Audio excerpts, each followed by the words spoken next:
तुम्हारे साथ जो जो लोग भी जुड़े हुए हैं उन सब से तुम्हारा लेन देन है, वो तुम्हारे कर्जदार हैं, तुम उनके कर्जदार हो। तो कर्जा तो खुशी से ही चुकाया जाए। कर्ज चुकाने के लिए नानुकुर नहीं होनी चाहिए कि मैं ये नहीं दूंगा या मैं नहीं लूँगा। सब लेन देन है, दुख सुख का भी और बाकी पदार्थों का, माया का भी, सबका। तो बस ये सोचें कि सब संबंधी कर्जदार हैं, कर्जा लेने आते हैं या कर्जा चुकाने आते हैं। कोई तो अपना कर्ज लेने आता है।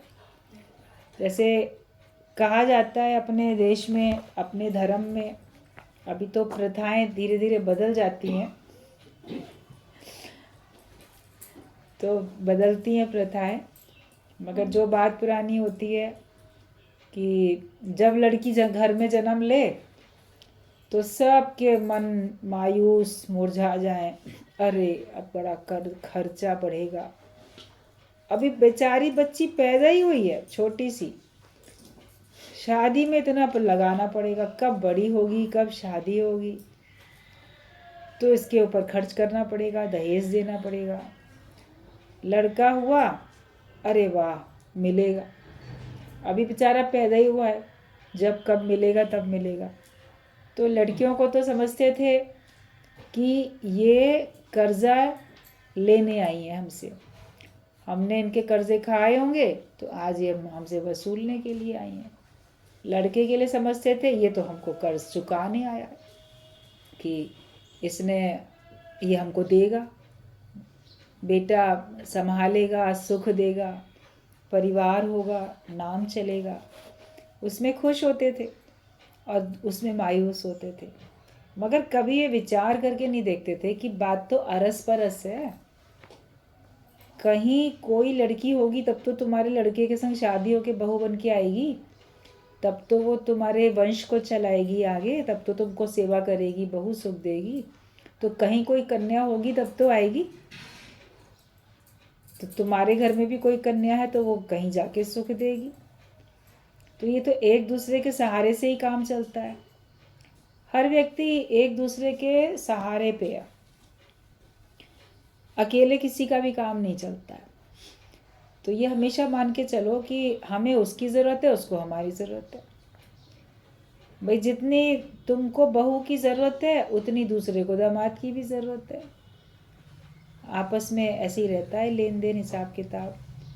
सब निर्भर हैं एक दूसरे के ऊपर, सारी प्रकृति एक दूसरे के ऊपर निर्भर है। जो भी प्रकृति है सब एक दूसरे के ऊपर है। कहीं कीड़े मकोड़े से लेके चिड़िया, पक्षी, पशु, मनुष्य, पेड़ पौधे, पहाड़, हवा, पानी, सब तो एक दूसरे के ऊपर निर्भर हैं। काम चल नहीं सकता एक दूसरे के बिना।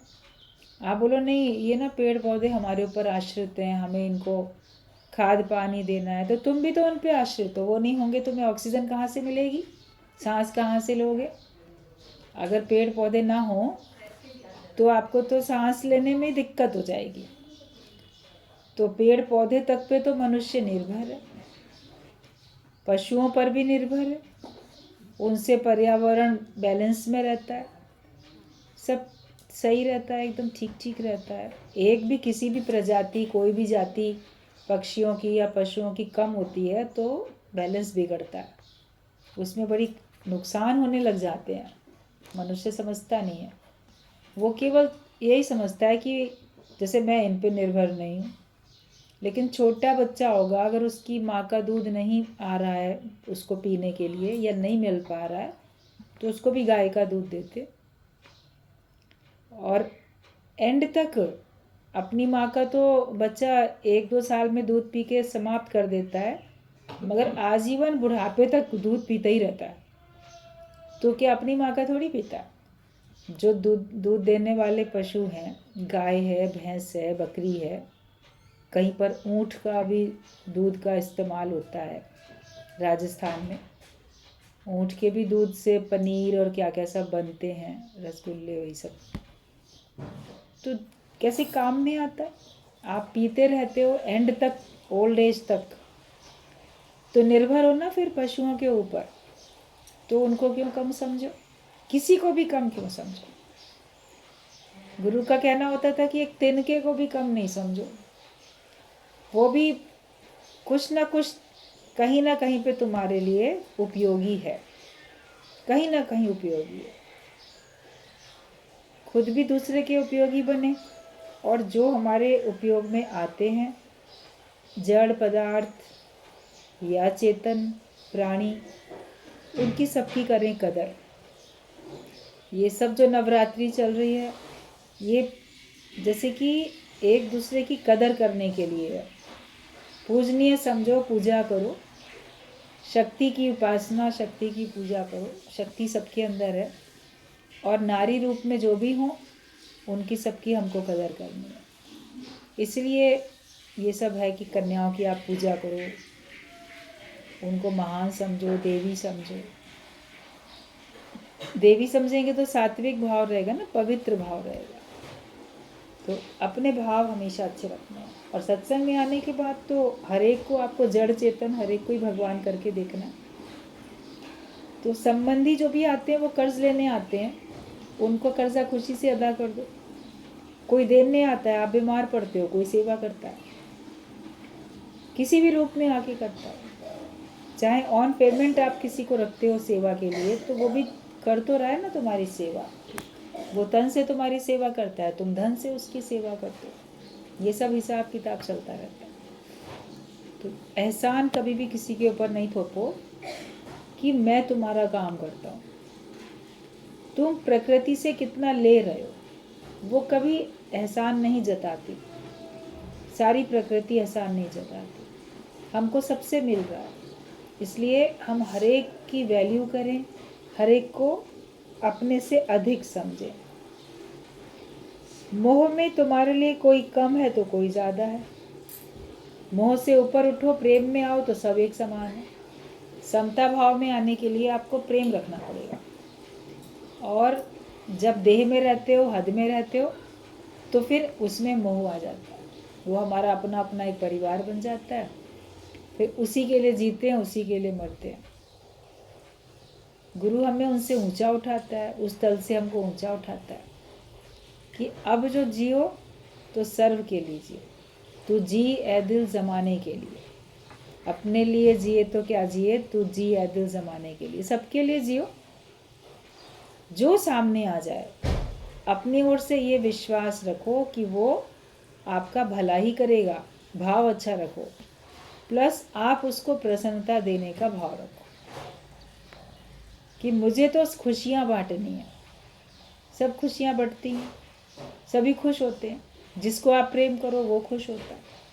पेड़ पौधे भी आपको देख के खुश होंगे अगर आप उनसे अपना अच्छा भाव रख के प्रेम रखोगे। पशु पक्षी भी निर्भय होकर आपके साथ साथ इधर उधर घूमेंगे अगर आप अच्छा भाव रखे, उनमें प्रेम रखोगे। तो मनुष्य भी रखेगा। प्यार बांटते चलो, उसमें कोई खर्चा नहीं लगने वाला।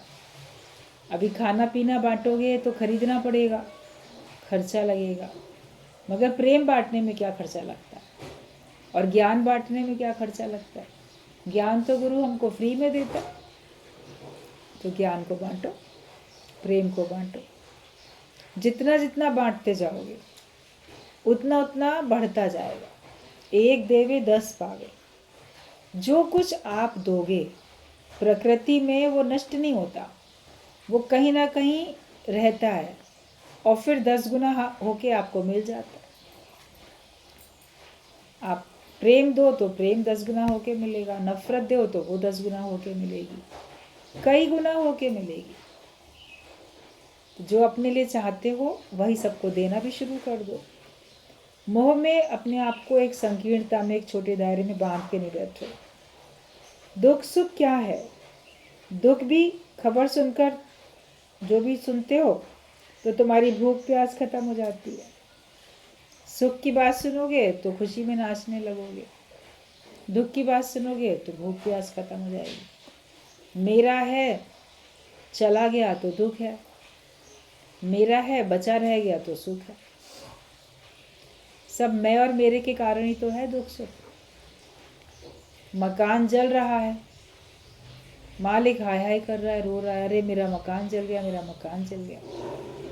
और वहीं पे अगर उसका बेटा या परिवार का कोई और, उसका पिता कोई और कहता है, रोनी ये मकान ना कल हम बेच चुके थे, तो क्या रोएगा उतनी तड़प तड़प के? वो बोलेगा ना कि अच्छा ठीक है, बड़े अफसोस की बात है। अब दूसरे का जल रहा है तो अफसोस तो हो रहा है, मगर वो व्याकुलता तो नहीं है ना, मेरा जल रहा था।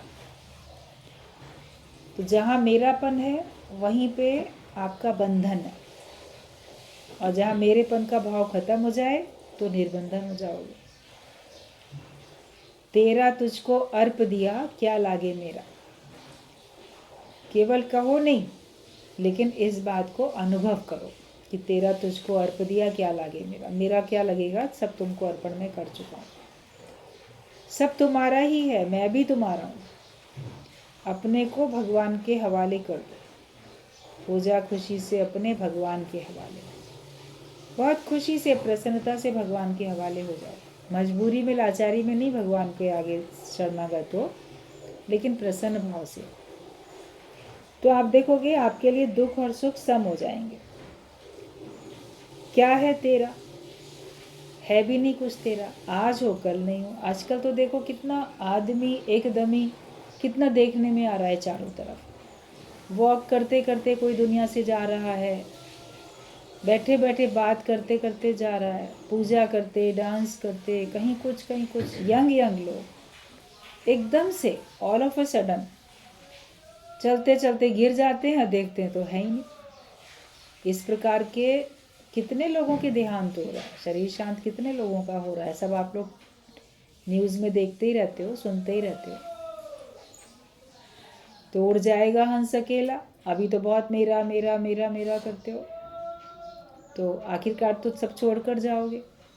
फिर जो तुम्हारे बाद तुम्हारे होंगे वो उसको समेटेंगे, उसको इस्तेमाल करेंगे, लेकिन तुम तो चले ही जाओगे, तुम पलट के आने वाले हो नहीं। इसलिए अपने समय का करो सदुपयोग। वो कब तक मेरा है, और सदा न रहा है न रहेगा, लेकिन भगवान सदा रहेगा, सदा है सदा रहेगा। इसलिए बोला जाता है कि अगर मेरा मेरा कहने का शौक है तो बोलो भगवान तू मेरा है। बस मेरा कहने के लिए केवल भगवान ही मेरा है और कोई मेरा नहीं है। तेरा तेरा कहने का मन करे तो बोलो सब तेरा है, मैं भी तेरा हूँ और सब कुछ तेरा ही तेरा है। क्या लागे मेरा, मेरा कुछ है ही नहीं। बाकी तो हम और तुम एक हैं तत्व से, न तेरा न मेरा। तेरा मेरापन खत्म हो जाता है बाद में, लगता है तो एक ही तत्व से, तो सभी एक है। उस एकत्व में आ जाओगे तो आनंद ही आनंद है। बाकी भगवान का सौंप दोगे तो दुख सुख में सम रहोगे, दुख सुख आपको भासेगा नहीं, अटकोगे नहीं उसमें, अगर भगवान का समझ लोगे तो। तुम्हारी अपनी देह भी सगी नहीं है, बोलो ये मेरा सगा है, ये संबंधी है, ये मेरा पराया है, ये अपना है, लेकिन तुम्हारी अपनी देह भी तुम्हारी सगी नहीं है। ये कभी भी तुम्हारा साथ छोड़ेगी, कभी भी स्वस्थ है तो बीमार देह हो जाती है, कभी इससे काम ले पाते हैं, कभी नहीं ले पाते हैं। आपका जोर नहीं चलता है, बचपने में कमज़ोरी लाचारी होती है, यंग एज में थोड़ी आपको ताकत लगती भी है, ओल्ड एज में फिर कमज़ोरी लाचारी लगने लग जाती है। ये सब होता रहता है, तो परिवर्तन होता रहता है। तो अपना तो किसी को मानो नहीं, देह को भी अपना नहीं मानो। दूसरी बात बहुत अच्छी है कि खाना तो खा ना, खाओ नहीं। बहुत सारा दिन खाना ही, खाने के पीछे ही सब दुनिया चलती है, मरते ही रहते हैं सब। सारा संसार जो दौड़ भाग कर रहा है किस लिए, खाने के पीछे ना। खाएंगे कहाँ से, सबको खिलाएंगे कैसे? किसी का कोई नौकरी छूट गई तो अब ये खाएगा कहाँ से? किसी के पति का देहांत हो जाए तो अब ये खाएगी कहाँ से? ये तो नौकरी करती नहीं है, इसके पति की तो कोई पेंशन भी नहीं थी, ऐसी नौकरी थी उसकी, तो वो तो व्यापार करता था, अब ये खाएगी कहाँ से? खाने के पीछे पड़ते हैं। फिर माँ बाप भी बोलेंगे हम नहीं रहेंगे तुम्हें खिलाएगा कौन, कहाँ से खाओगे। तो खाने का ही तो है ना सारा हिसाब किताब। ये नहीं सोचते कि प्रारब्ध हर एक की है, उसी हिसाब से वो मेहनत करेगा और उसको मिलेगा। भाग्य में तो सबके सब कुछ होता है, लेकिन भगवान का हुक्म है, और वो जो कुछ भाग्य में होता है वो कर्म करने से मिलता है। बिना कर्म किए तो पुरुषार्थ करके तो नहीं मिलेगा। तो शेर भी अगर सोया हुआ है अपनी मांद में तो उसको भूख लगेगी तो वही अपनी मांद से बाहर निकलेगा, एक गर्जना करेगा, शिकार की तलाश करेगा, तब वो खाएगा। तो मेहनत तो थोड़ी उसको भी करनी पड़ेगी। आपको परोस के थाली कोई दे दे तो भी तो आपको खुद उठा के खाना पड़ेगा। आपके मुख में कोई चम्मच से डाल दे तो भी चबाना तो तुम्हें खुद पड़ेगा। अगर आपको ग्लूकोज के ज़रिए कोई डाल दे, चबाना भी नहीं पड़ता है, तो भी अंदर का सिस्टम उसको रिसीव तो तुम्हारा ही करेगा ना। अगर तुम्हारा अंदर वाला सिस्टम ही गड़बड़ा गया है तो कितना भी कोई आपको ग्लूकोज के ज़रिए, इंजेक्शन के ज़रिए कितना भी आपको दे दे, आपको लगेगा ही नहीं, जाएगा ही नहीं, हजम ही नहीं होगा। तो है तो हुक्म भगवान का ना सारा का सारा। ज्ञानी भगवान का हुक्म आगे रखता है और इसलिए वो शांत रहता है, इसलिए उसको कभी भी किसी बात में भी चिंता फिक्र नहीं होती है। तो खाना मतलब खाना, खाओ नहीं, खाओ ही नहीं, हर प्रकार की पत्तियां लेकर उसका रस पी लो तो ताकत आ जाएगी। सब देखो आजकल रामदेव जी का कितना जोर सब चल रहा है, पूरा चारों तरफ से प्रभावित होते हैं लोग उनकी बातों से, उनके प्राणायाम, योगा और उनके द्वारा बताए गए खान पान से सब कितने प्रभावित होते हैं। और वो कहते भी हैं, लोग मानते भी हैं, और मानने से फ़ायदा भी होता है। सब वनस्पतियों में सब है। जो तपस्याएं करते थे पहले ऋषि मुनि, वो कोई किचन साथ में थोड़ी जाती थी कि चूल्हा जला के 36 प्रकार के व्यंजन बना के खा रहे हैं तब उनको ताकत मिलेगी। वो तो यही कंद मूल फल पत्ते ये सब खा के, और कैसे उनको शक्ति मिलती थी, लंबी आयु भी रहती थी, खाते पीते जो भी कुछ मिलता था, पत्तियां भी अगर खाते थे तो उनसे भी तो सारी ताकत मिल जाती थी। तो जो स्वाभाविक तौर पे भगवान ने हमारे लिए चीज़ें बनाई हैं, डायरेक्ट जिनमें से हमको चीज़ें मिल सकती हैं, जो भगवान की ओर से बनाई हुई चीज़ है, जिसको हमें कुक नहीं करना पड़ेगा, वो भी तो आपके लिए अवेलेबल है। कुछ चीज़ें हैं जो पका के खाई जाती हैं, उनको फिर आप बॉईल करके या पका के खा सकते हो। बाकी तो स्वाद है, स्वाद के हिसाब से आप उसको कितना भी तरीके से बनाओ, कितना भी टेस्टी बनाओ, लेकिन सिंपल भी बनाओगे तो भी आपको इतनी ताकत मिलने वाली है। तो अगर आप तरह तरह की पत्तियां लेके उसका भी रस अगर पियोगे तो भी आपको ताकत आ जाएगी। क्या तुम दादाजी की तरह नॉन पोजीशन बन सकोगे? दादाजी ने जब सत्संग शुरू किया ज्ञान सुनने के बाद, तो घर में से बिल्कुल बेवास्ते होते चले गए। अब कॉपी नहीं करनी है किसी की भी कर्मों की, लेकिन अंदर की भावना को समझो। कोई स्त्री रूप में है, कोई पुरुष रूप में है, उसकी थोड़ी थोड़ी शरीर के कारण से कुछ कुछ उसकी अलग अलग मर्यादाएं हो जाती हैं। पुरुष घर के बाहर भी रह सकता है अकेले, स्त्री रूप में आप नहीं रह सकते अकेले, लेकिन मन से त्याग तो हो सकता है, मन से भगवान के प्रति समर्पण भाव तो हो सकता है, अधिकार भावना तो हट सकती है। तो जैसे उन्होंने अपने आप को धीरे धीरे करके बिल्कुल हटा लिया। दुकान थी, दुकान में बैठते थे, लड़के बड़े हो गए, लड़के भी साथ में पिता का बिजनेस संभालने लगे, तो उन्होंने टोटल उन पे छोड़ दिया। फिर ये नहीं देखते थे कि कैसे कर रहे हैं, नफ़ा हो रहा है कि नुकसान हो रहा है, क्योंकि ज्ञान का कार्य बढ़ गया था। जब निष्काम कार्य बढ़ेगा तो सकाम आपसे छूटेगा, तो छोड़ दिया। उनकी पत्नी कभी कभी कहती थी कि लड़कों को कुछ सलाह तो दो, बिजनेस की, इसकी उसकी। तो ज्ञानी हमेशा ये मान के चलता है, कोई पूछेगा तो उसको सलाह देंगे, कोई नहीं पूछेगा तो क्यों दें। अपने मोह के कारण भी तो आप बहुत सारी सलाहें देते रहते हो। सोचते हो दूसरे को अकल है ही नहीं और अपने को जीवित मान के बैठे हो, अकलमंद मान के बैठे हो, तब देते हो सलाह। और कोई आपकी सलाह लेना भी नहीं चाहता है तो भी देते हो। तो बोलते थे कि जो सलाह मांगेगा तो दी जाए, वरना क्यों दी जाए। और वरना तो यही होता है कि करतूत पशु के मानुष जात लोक पचारा करे दिन रात। सारा दिन दुनिया की दूसरों की बातें मनुष्य करता रहता है। कभी भी किसी के साथ बैठो तो आत्मा की, परमात्मा की, ज्ञान की बातें करो। परिवार की, मैं मेरे की, घर गृहस्थ की, माया की बातें, संसार की बातें, उससे अपने को हटाते चले जाओ। तो वो सब जैसे अधिकार भावना छोड़ कर बैठे थे। और परीक्षा प्रकृति लेती है, जाने अनजाने लेती है, मन को मोड़ते जाते थे। कभी नौकर से भी कहा एक बार, जला जाओ बाजार से पहले ये चीज़ ले आओ। घर में सत्संग के लोग आए हुए थे, सत्संगी, तो उनके लिए कुछ बाजार से मंगवाना चाहते थे। तो नौकर से कहा कि ज़रा ले आओ। तो उसने कहा कि नहीं, मैं तो अभी बीबी जी का बच्चा पार्क में घुमाने ले जा रहा हूँ, बहू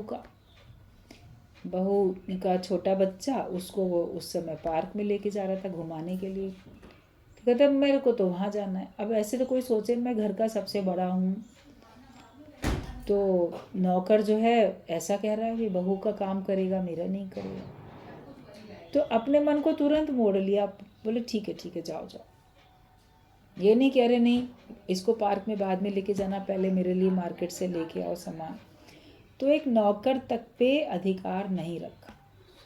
बाकी लोग तो घर वालों पे कितना रखते हैं, बेटे पे रखेंगे, बहू पे रखेंगे, बेटी पे, पति पे, पत्नी पे, परिवार में जो लोग हैं सब पे कितना अधिकार रखते हैं। मेरा कहना नहीं माना, इसी बात में तनातनी कितनी हो जाती है। तो एक नौकर तक पे अधिकार ना रखना कितना अपने आप को हटाने की बात है। बोले ठीक है जाओ। और मन में आया कि उन लोगों को बोला आप लोग तब तक भजन गाओ, हम अभी आते। ये नहीं कहा उन लोगों से कि हम कुछ बाजार से ला रहे हैं तुम लोगों के लिए। उन्होंने सोचा कहीं अंदर कुछ काम होगा दादाजी को, वे गुरु हैं, उनसे कैसे कौन पूछेगा। खुद गए। मन में सोचा कि मेरे लिए भाव आए ना कि सब प्रेमी आए हैं, इनको मैं ये खिलाऊं पिलाऊं, तो मैं अपने भाव से खरीद के लाऊंगा, अपने भाव से करूंगा, वो बांटूंगा।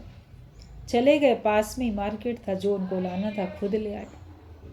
कि हमें उमंग आई है इनको ये खिलाने की, तो हम खुद लाएं, किसी और से क्यों कहें। तो इतना अधिकार छोड़ के बैठना ये एक बड़ी बात होती है।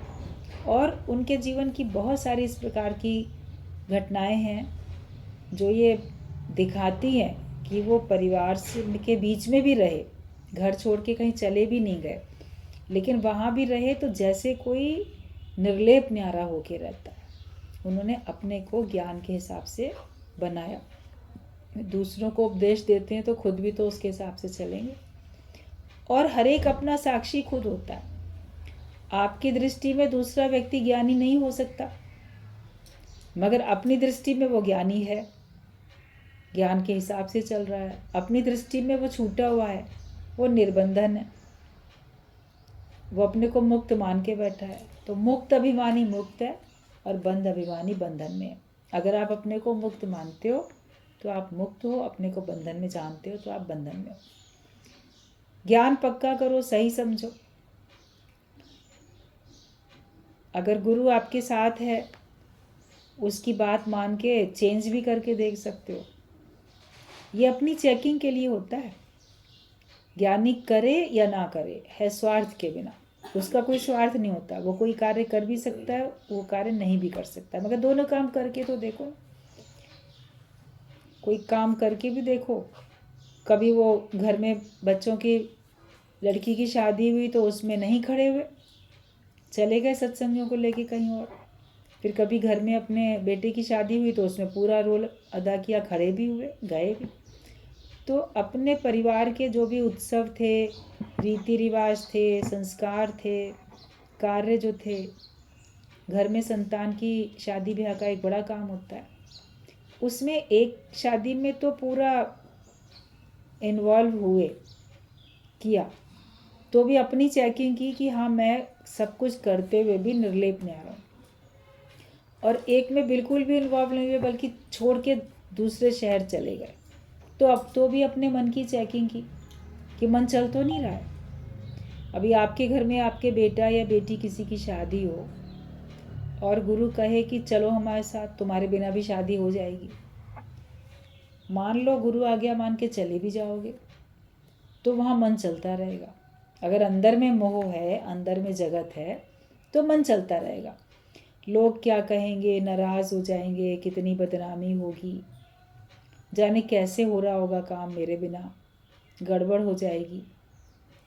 तो ये सब अपनी अंदर की चेकिंग की ना उन्होंने, फिर करके भी देखा कि करके हम कहीं उसमें अटक तो नहीं रहे हैं, सारे रीति रिवाज करके भी उसमें अटक तो नहीं रहे हैं, भगवान का कार्य ही समझ के कर रहे हैं कि अपना समझ के करते हैं।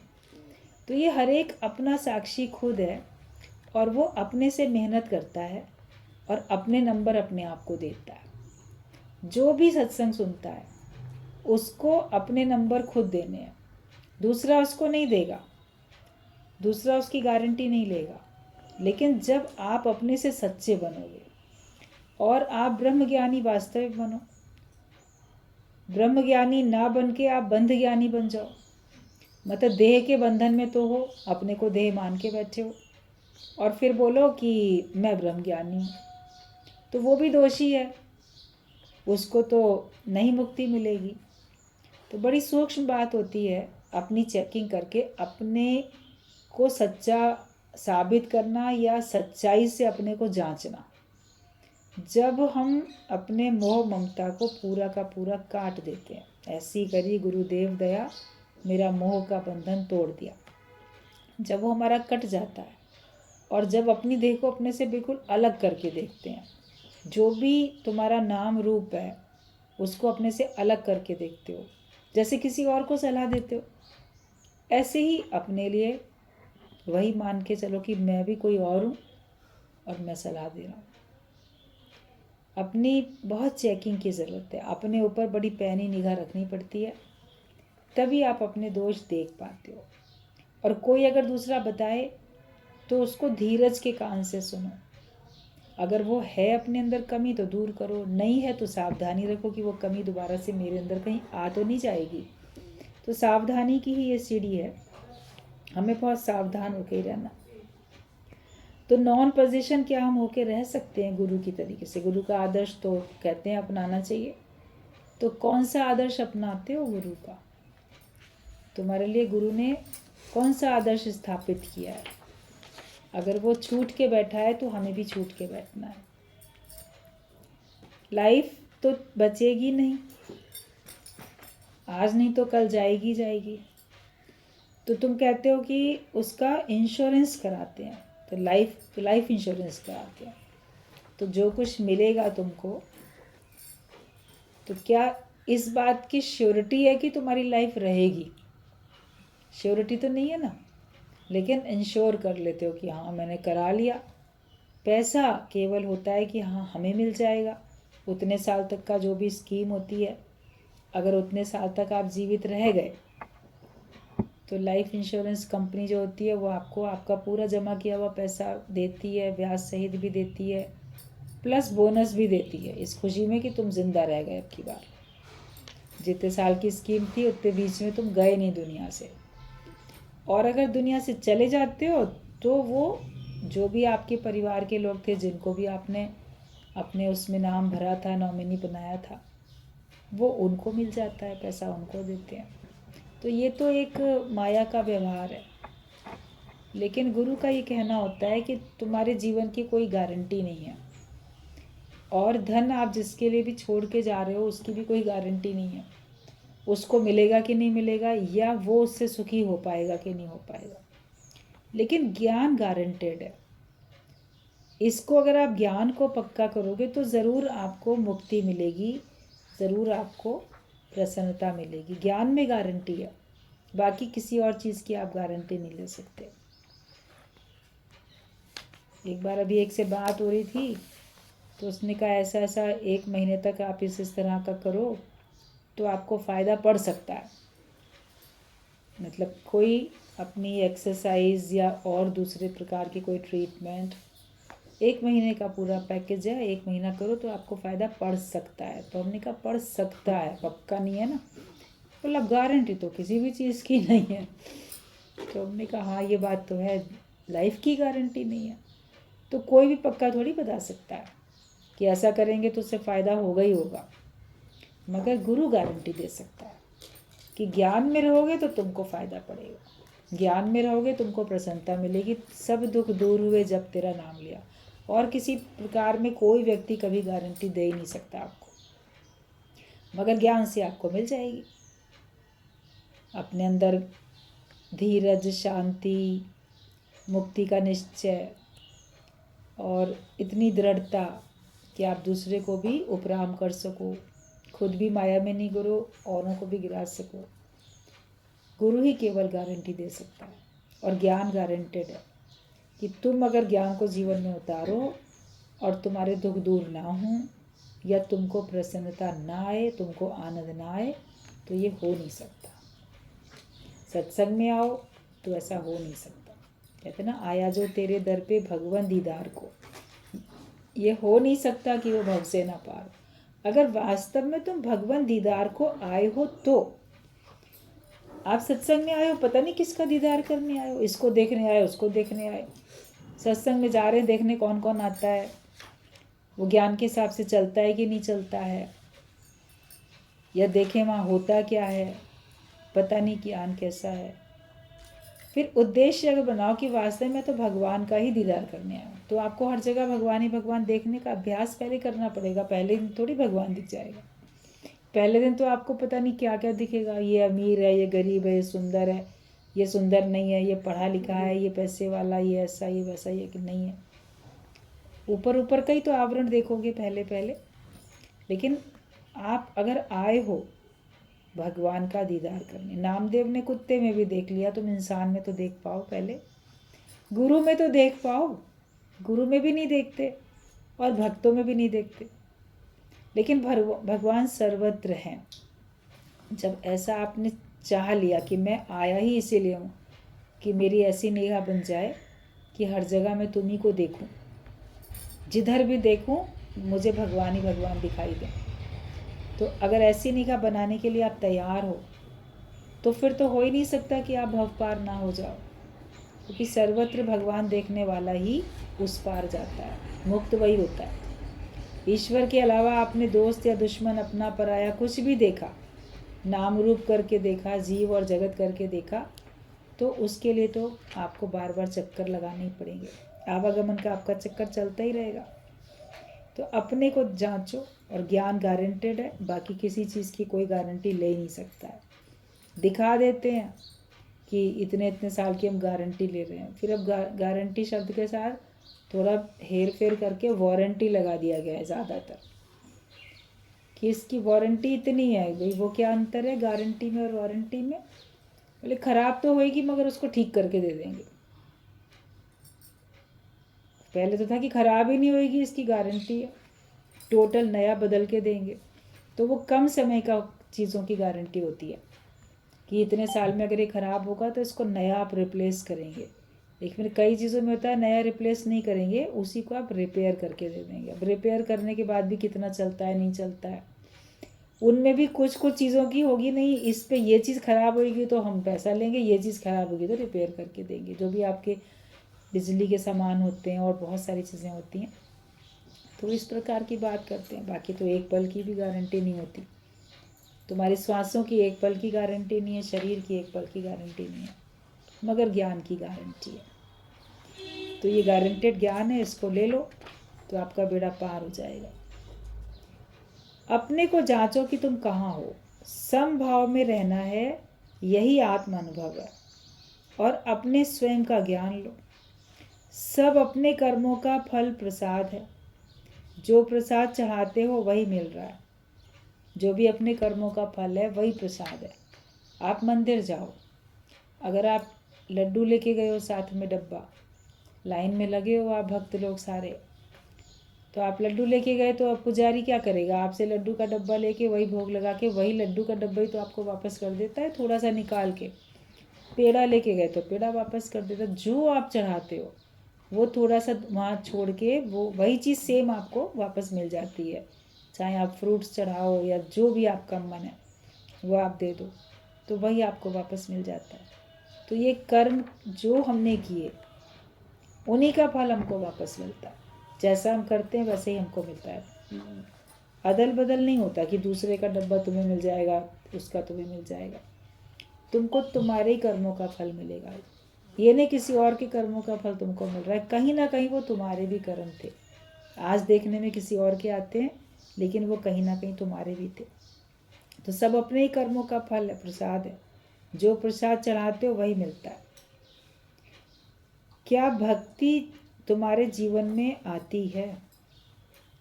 ऊपर से तो आपने पूजा की लेकिन जीवन में तुम्हारी भक्ति आई कि नहीं आई? भक्त में तुम्हारा जीवन, भक्ति वाला तुम्हारा जीवन बना कि नहीं बना, ये अपने अंदर देखो। भगवान की भक्ति करो तो भक्ति तुम्हारे अंदर में आ जानी चाहिए।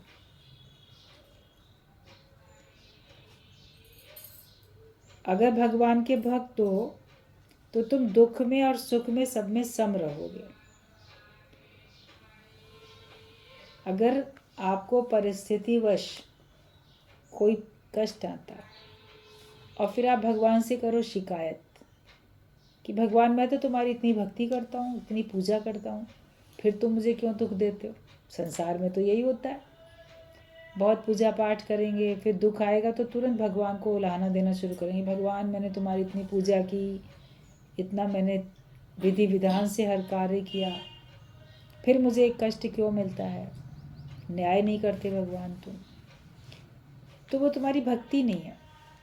भक्ति में इतने लीन रहो कि कोई विपरीत परिस्थिति अगर आती भी है तो वो तुम्हें लगे ही नहीं, वो कब आई और कब चली गई। आप अपनी भक्ति में ही इतने लीन रहो। मतलब कि परमात्मा से जो कुछ विपरीत तुम्हारे साथ हुआ उसकी अगर आप शिकायत करते हो तो आप भगवान के भक्त नहीं हो, और अगर स्वीकार करते हो तभी भगवान के भक्त हो। ईश्वर की ओर से दुख आए चाहे सुख आए उसको सब मंजूर कर लो, उसको सब खुशी से स्वीकार करो। जो भक्ति में लीन रहता है परिस्थिति भी थक कर बैठ जाती है, उसको तंग नहीं कर पाती। जो भी भक्ति में लीन रहता है, जिन जिन लोगों ने तपस्या की, जिन जिन भक्तों ने, उनके उदाहरण सबके सामने हैं। ध्रुव थे, प्रहलाद थे, और भी कितने भक्त थे। सताया बहुत किसी न किसी रूप में, विघ्न बाधाएं बहुत डाली किसी न किसी रूप में, मगर वो अपनी भक्ति में लीन रहे तो आखिरकार तो सब समाप्त हो गया। फिर तो भगवान ने दर्शन दे के उनको सब अच्छा कर ही दिया। तो बीच में ही थोड़ी ना शिकवे शिकायत शुरू कर दिए, भगवान तेरी पूजा करता हूँ, तुझे पाना चाहता हूँ, तो विघ्न कौन डाल रहा है? इनको क्यों नहीं रोकता? मेरे राह के कांटे क्यों नहीं साफ करता है भगवान? उसने कोई मतलब ही नहीं रखा। मतलब मेरा काम भगवान की भक्ति करना है, बाकी जो होगा देखा जाएगा। अपने लक्ष्य पे आगे बढ़ते रहो, उसमें कितनी भी विघ्न बाधाएं आए वो आपको आपके लक्ष्य से गिरा ना पाए, डिगा ना पाए जरा भी। ताना उल्हाना भगवान को कभी नहीं दो कि तुमने मुझे कष्ट क्यों दिया। हर व्यक्ति भगवान से शिकायत करता है, तुमने ये किया वो किया, क्यों किया, या मेरी क्यों नहीं सुनते हो, मेरे हिसाब से क्यों नहीं मेरा जीवन बनाते हो। आप सिर्फ भगवान की भक्ति में लीन हो जाओ। जो करता है परमात्मा उसकी मर्जी, लेकिन मुझे क्या करना है? सिर्फ तुम्हारी भक्ति करनी है। चाहे मुझे प्रसन्नता मिले, अनुकूल परिस्थिति हो चाहे प्रतिकूल हो, वो तुम जानो, तुम्हारा काम जाने। तुम अपना काम कर रहे हो, मैं अपना काम कर रहा हूँ। परिस्थितियाँ अपना काम करती हैं, बाकी संसार वाले अपना काम करते हैं। भक्त अपना काम करता है, वो भक्ति में लीन रहता है, वो भगवान में लीन रहता है। उसके मन से भक्ति भगवान की हटती नहीं, भगवान का ध्यान हटता नहीं। जो भगवान से प्रेम है वो कम नहीं होता, क्योंकि वो निस्वार्थ भक्ति करता है। स्वार्थ वाली भक्ति होगी तो कम हो जाएगा, प्रेम कम होगा, और आप भक्ति करना, पूजा करना छोड़ दोगे। ईश्वर में श्रद्धा विश्वास रखना आप खत्म कर दोगे अगर स्वार्थ होगा। जिनका निस्वार्थ प्रेम होता है, निस्वार्थ भक्ति होती है, वही सफल भी होती है। तो स्वार्थ बिना रखे कभी भक्ति करके देखो तो आप उसी में कितने आनंदित रह सकते हो। परिस्थितियों को छोटा करना सीखो। हम अपनी परिस्थितियों को बहुत बढ़ा देते हैं, सोच सोच के, बार बार विचार करके, बार बार उसको कठिन समझ के हम उसको बढ़ाते जाते हैं। हम जितना उसको वैल्यू देते हैं उतनी वो बढ़ती जाती है। लेकिन जब हम उसको कोई वैल्यू नहीं देते हैं तो आप देखो वो आपके लिए बिल्कुल ज़ीरो हो जाती है। तो हर परिस्थिति को बहुत छोटा करके, ये बहुत बड़ी परिस्थिति आ गई सामने, बहुत बड़ी समस्या आई है मेरे सामने, इसको कैसे निपटेंगे, कैसे पार होंगे? बोलो अरे हो जाएगा सब, भगवान साथ है, सब हो जाएगा, मेरा कुछ भी बिगड़ने वाला नहीं है। तो जो भी परिस्थिति आती है उसको छोटा करना सीखो, बड़ा बढ़ाओ नहीं। कई लोग बात का बतंगड़ बनाते हैं, बात को बहुत बढ़ा देते हैं, और कई लोग बात को समेट देते हैं। कभी बातचीत भी आपस में होती है, लड़ाई झगड़ा होने लगता है, कोई तुरंत समेट देता है, अरे छोड़ो ठीक है, और कोई उसी बात को तूल पकड़ के बहुत बड़ा भी बना लेता है। तो परिस्थितियों को भी छोटा करना आना चाहिए। हालात हमें मजबूत करते हैं, जो भी आते हैं ये सब हालात हमारे सामने, परिस्थितियाँ, वो हमको और मजबूत करने के लिए आती हैं। हमारे में इतनी शक्ति हो कि हम परिस्थितियों को जीत सकें। हिटलर के सामने पहाड़ आया, उसने पीछे जाने के लिए नहीं, पर वहाँ जाकर कौन सा राज्य है मैं जीत लूँ ये सोचा और आगे बढ़ा, हिम्मत से पहाड़ को भी पार कर लिया। तो पहाड़ जैसे दुख भी जीवन में आए तो इसके आगे क्या है ये सोचो। जब पहाड़ के आगे क्या है, कि पहाड़ तो आया, बोला अब रुक थोड़ी जाएंगे, अब यहाँ तो पहाड़ है, चलो वापस चलते हैं, इतना राज्य काफ़ी है। बोला नहीं, पहाड़ आया, पहाड़ के पीछे क्या है, अगर वहाँ भी कोई गांव बसता हो, कोई राज्य हो, तो मैं उसको भी जीत लूँ। तो उसको भी पार किया। तो पहाड़ जैसी परिस्थिति, दुख भी आता है, तो बोलो इसके आगे क्या है, हम वो देखेंगे। तो आप देखोगे हर एक के आगे तो भगवान ही। आप अपने आप को, परिस्थितियों को जीत सको, हर बात को आप जीत सको, इतनी शक्ति अपने अंदर में रखो।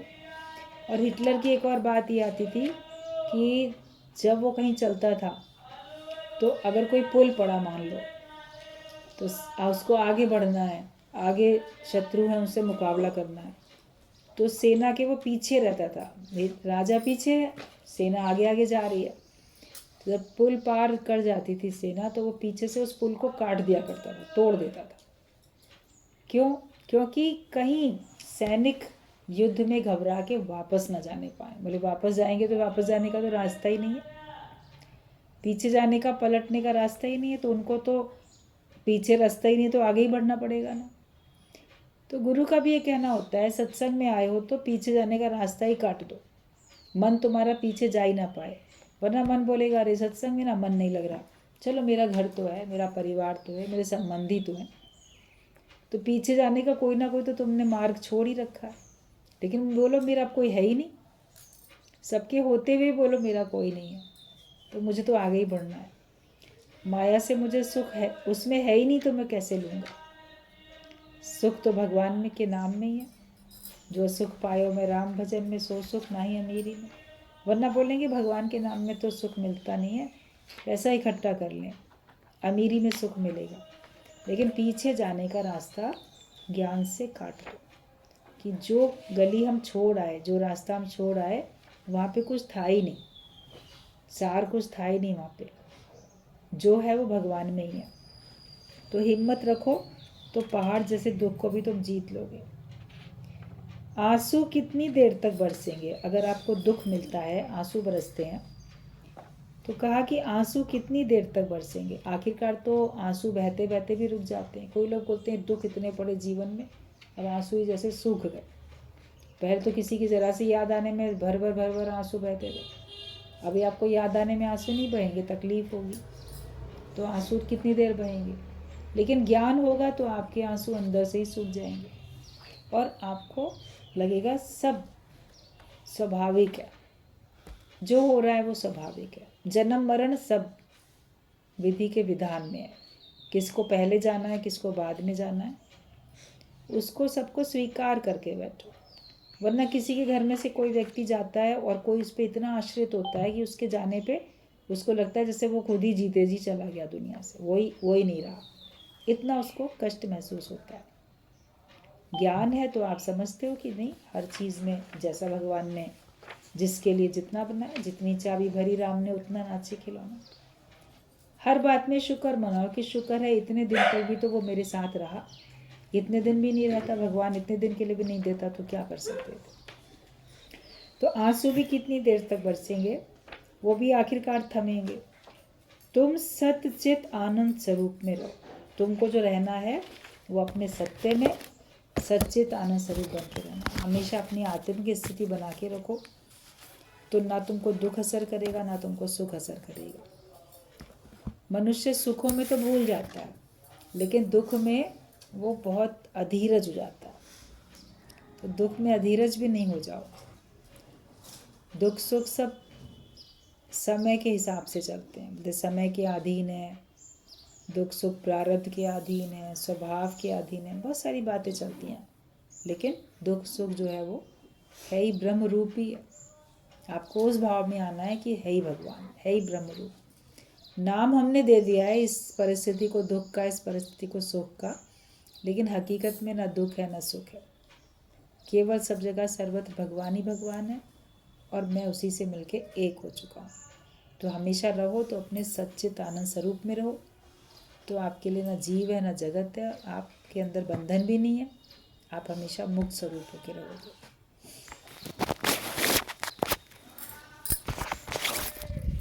वाणी गुरु जी की उस पूरी हो गई।